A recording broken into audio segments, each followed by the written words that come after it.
In Genio e follia, pubblicato nel 1864, Lombroso fa un'amalgama tra la mentalità del pazzo, quella del criminale e quella dell'uomo di genio, che secondo lui derivano tutte da una degenerazione originata dall'epilessia. Naturalmente questa teoria insostenibile è stata subito confutata. Resta il fatto che Lombroso è stato il primo a trattare questo tema, a collezionare e studiare le opere provenienti dai manicomi come dalle prigioni. Il paradosso si aggrava con le concezioni razziste ed eugenetiche del fascismo e del nazismo.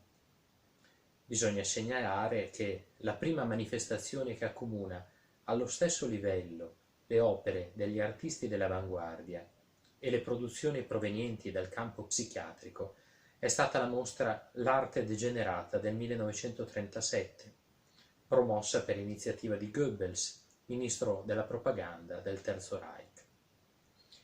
Questa infamante amalgama tra opere di Kirchner, Nolde, Kokoschka, Chagall, Kandinsky e quelle dei malati mentali raccolte dal dottor Prinzhorn nell'ospedale psichiatrico di Heidelberg, aveva lo scopo di convincere il pubblico della natura patologica dell'arte giudaico-bolscevica. A distanza di tempo ci si è resi conto che per una sorta di fiuto al negativo e di allergia razzista, Goebbels aveva messo insieme una vera e propria antologia dell'arte innovativa. Ma oggi il giudizio di valore è completamente rovesciato.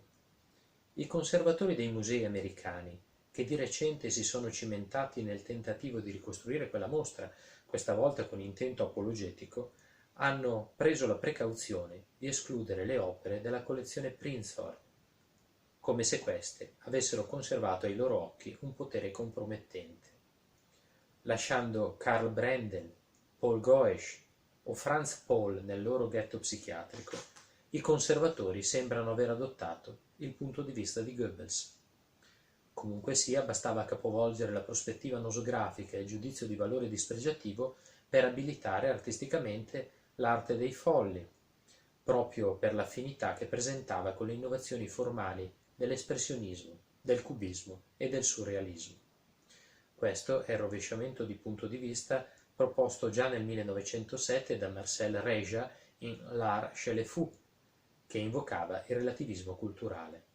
Possono esistere principi di rappresentazione diversi dalla raffigurazione canonica occidentale, né più né meno arbitrari degli altri, come quelli che si trovano per esempio nei bambini, nei primitivi o nei pazzi, così come nell'arte moderna. Il disturbo mentale, che certo genera un handicap affettivo e sociale, può favorire una visione del mondo inconsueta, prospettive insolite e soluzioni figurative inventive. La malattia mentale può impedire di leggere e di contare, ma in compenso può liberare capacità immaginative e manifestazioni simboliche eccezionali. Figure dell'anima, arte irregolare in Europa, Mazzotta.